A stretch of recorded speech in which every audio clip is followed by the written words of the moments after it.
A gente não é só caráter, beleza? Nós não somos só caráter. Mas vocês têm que entender que o mau caráter tá lá. Não só no cônjuge traidor, não só no cônjuge, no marido, na esposa que traiu, mas aquele também que foi traído. No fundo, todos nós somos maus em algum aspecto. Vocês estão entendendo? Todos nós somos maus em algum aspecto. E todos nós vamos precisar vencer esta maldade. O que é caráter? E agora uma explicação concreta, porque às vezes vocês ficam assim, isso é questão do caráter, tá? Mas o que é o caráter? Vocês sabem o que significa este termo caráter? Porque o problema é o seguinte, conforme a língua portuguesa, ela vai evoluindo, ela vai perdendo seus sentidos, e vai perdendo seus sentidos mais profundos e reais. Então a gente perde o verdadeiro conceito. O que é caráter? Anota isto. O caráter é o arcabouço dos inconscientes humanos. Arcabouço o caráter é o local onde ficam todos os inconscientes humanos. Tudo aquilo que é sensação, sentimento, percepção rápida e racional, tudo isto vem do caráter. É por isso que a gente usa o termo característica. O que é uma característica? É algo que está intrínseco ao ser. Por exemplo, vou dar um exemplo do que vocês vão pegar melhor. Aqui no Brasil, a gente come de garfo e faca. Certo? Quando você chega no restaurante e vê as pessoas comendo de garfo e faca, é muito tranquilo de vocês acharem que está tudo normal. Você olha e fala, beleza, as pessoas estão comendo com garfo e faca. Agora, se você chega e vê alguém comendo com hashi, no Brasil você fala, e ela não está num restaurante japonês? Que estranho, ela está comendo de hashi. Por que é estranho? Porque não é característico, ou seja, não é do caráter do brasileiro. Não faz parte dos movimentos irracionais, inconscientes e automáticos do brasileiro. Pegaram a ideia ou não? Ou seja, aquilo que está no nosso caráter é aquilo que a gente faz sem a gente querer exatamente. Aquilo foi posto dentro de nós como uma possibilidade de vida, como uma possibilidade de agir neste mundo. Deixa eu explicar para vocês como é que funciona isso. Obviamente eu vou tentar simplificar a coisa, é pedagógico isso aqui, mas imaginem o seguinte, imaginem que aquela criancinha, ela tá vendo, ela é uma criança de 1 ano e meio, 2 anos, e ela tá vendo o papai e a mamãe comer com garfo e faca, certo? Ele está comendo, e aquela criança olha para aquilo e fala, então eu pego e coloco, é assim que se come, entendi. Ela vê o papai e a mamãe andando e fala, é assim que se anda. E aí o papai e a mamãe começam a brigar na frente dele, você é isso, você é aquilo, você é uma mulher horrorosa, você é uma mulher sem noção, você não me ajuda em nada. E a mulher retruca de lá, você que é um folgado, um preguiçoso, e grita, e grita, e grita. E aquela criança está assistindo aquilo, e ele fala, e é assim que se interage o ser humano. Queria que vocês entendessem isso. Essas informações, tudo que a gente vê e tudo que a gente ouve vai parar no nosso inconsciente e não sai mais. E se a gente vê aquilo de forma repetida, aquilo vai se armazenando como um movimento possível da nossa vida. Por que eu estou dizendo isso? Porque quando a gente olha para o caráter, quem foi que formou o caráter daquela pessoa? Várias coisas. Dentre elas, primeira coisa que vai formar o caráter daquela pessoa, ou seja, o primeiro inconsciente, anotem isso. O inconsciente que vem da família, o inconsciente familiar. Como assim, Jorge? É o que o seu pai e a sua mãe faziam. Mesmo. Lembra que eu falei que é o caule da árvore, a árvore está sendo formada? Ou seja, é aquilo que desde cedo, quando a criança começa a enxergar e ela começa a ouvir, ela já está guardando aquilo. Tá entendendo? O que é a formação do caráter humano? É o ser humano assistindo outros seres humanos acontecendo na frente dele. E ele está formando o caráter dele naquele momento. Ele está formando aquilo que para ele vai ser característico.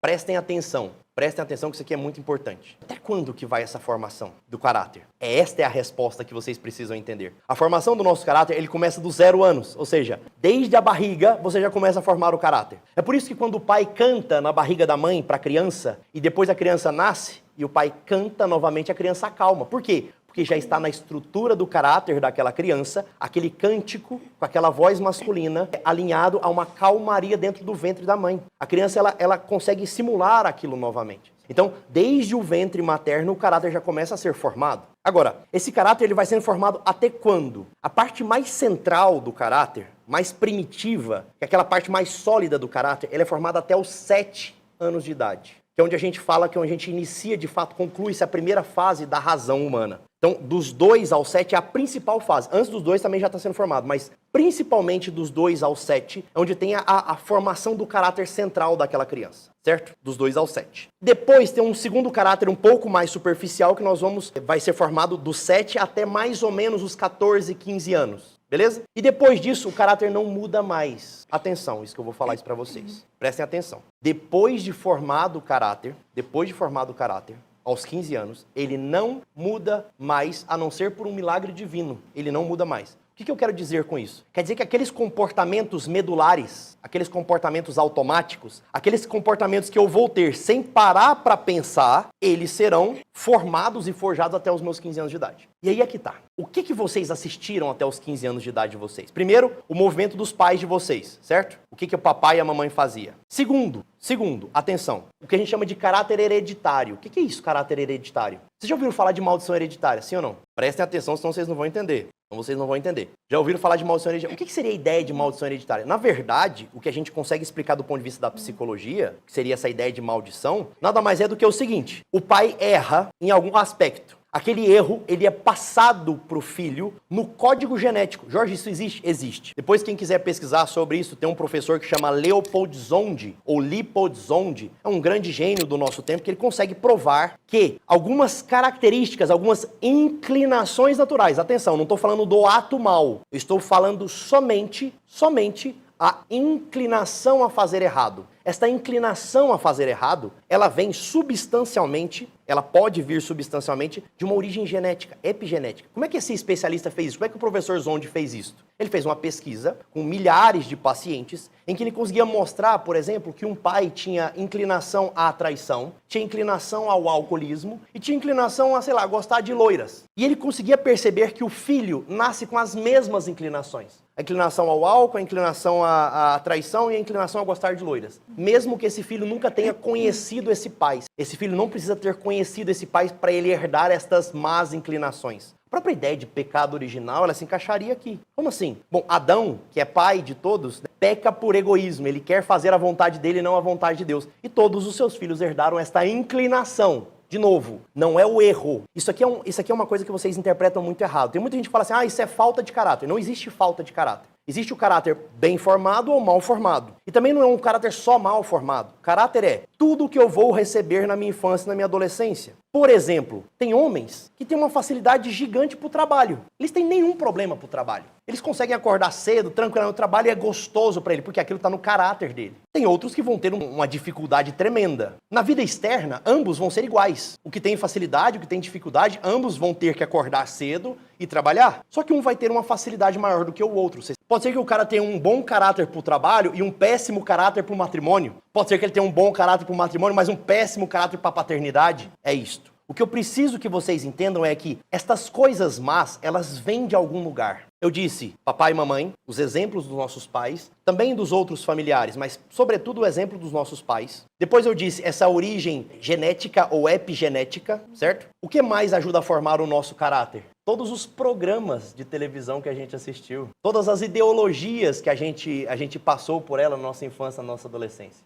Tudo, absolutamente tudo vai fazer parte do nosso caráter. O que eu estou querendo dizer com isso? Nós somos a geração que assistia a banheira do Gugu. Infelizmente. Nós somos a geração que ouvia Mamonas Assassinas. Jorge, qual que é o problema disso? O problema é que o nosso caráter foi sendo formado com coisas ruins. O nosso caráter, o nosso movimento ordinário foi sendo formado com coisas que a gente, no fundo, hoje, a gente não concorda. Mas lá dentro de cada um de nós há um mal incrustado. Um mal da nossa criação. Um mal das coisas que a gente viu e ouviu. É isto. A gente ouviu o El Chan, é ou não é? Nós, dessa geração, nós ouvimos El Chan. A gente assistiu Laços de Família. A gente viu o Bonde do Tigrão. Essas porcarias. Em família, né? Detalhe. Tudo isto... Em família. Em família. Validado pela família. Tudo pelo isto pai, validado como um movimento normal do ser. Sim. Isso é o que nós chamamos de versão do imaginário ou perversão do caráter. Foi isso que aconteceu na nossa geração. Jorge, mas antes disso também tinha traição. Tinha, eu sei disso. Eu estou falando especificamente da nossa geração, onde estão as especificidades da nossa geração. Óbvio,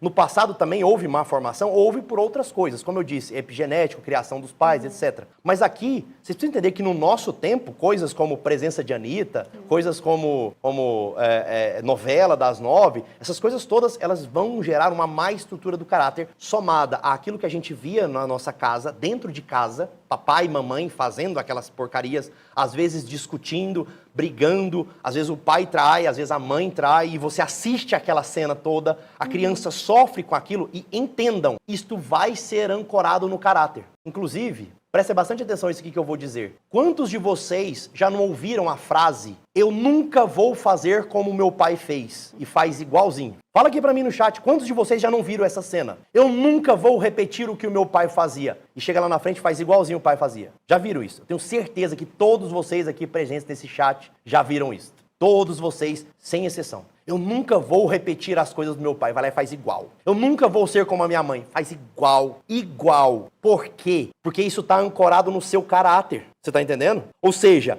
no momento em que você agir sem parar para pensar, no momento em que você fizer a coisa por impulso, você vai agir movido pelo caráter. E o que está no caráter é o que seu pai e sua mãe faziam. E aí você repete aquelas mesmas mazelas. As mesmas mazelas. Olha lá, não só vi, como já falei isso e quebrei a cara. É isso. Todos vocês, se não passaram por isso em algum momento, ou talvez não se lembram disso, já viram alguém passando por isso. Eu nunca vou fazer, vai lá e faz igualzinho ou então pior. Por quê? Porque aquilo está na estrutura do nosso caráter. Vocês entenderam? Qual que é o primeiro entendimento que eu quero que vocês tenham aqui hoje? Eu vou falar isso com muito amor, tá? Mas eu queria que vocês entendessem que todos nós temos algo de mal no nosso caráter. Todos nós temos. Se nós temos inclinação à luxúria, vocês não precisam levantar a mão aqui no chat, tá? Ninguém precisa se acusar aqui agora. Mas assim, examina você aí dentro. Você tem inclinação à luxúria? De às vezes olhar o que não devia estar olhando? Ver o que não devia estar vendo? De ouvir o que você não devia estar ouvindo? Se você tem, essa inclinação está no seu caráter. Você tem inclinação à gula? Isso está no seu caráter. Afinal de contas, você pensa, vou ter gula. Não, eu quero abusar da comida. Você pensa isso racionalmente, você faz uma conta.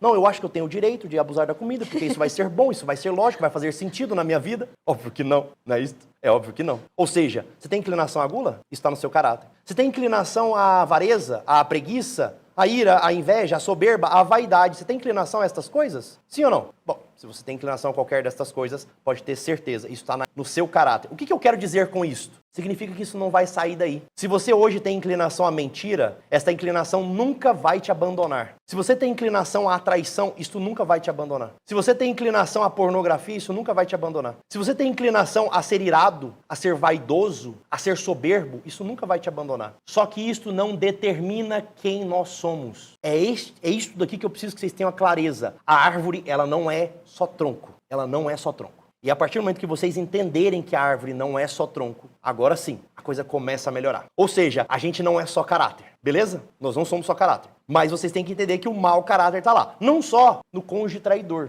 não só no cônjuge, no marido ou na esposa que traiu, mas aquele também que foi traído. No fundo, todos nós somos maus em algum aspecto. Vocês estão entendendo? Todos nós somos maus em algum aspecto. E todos nós vamos precisar vencer esta maldade.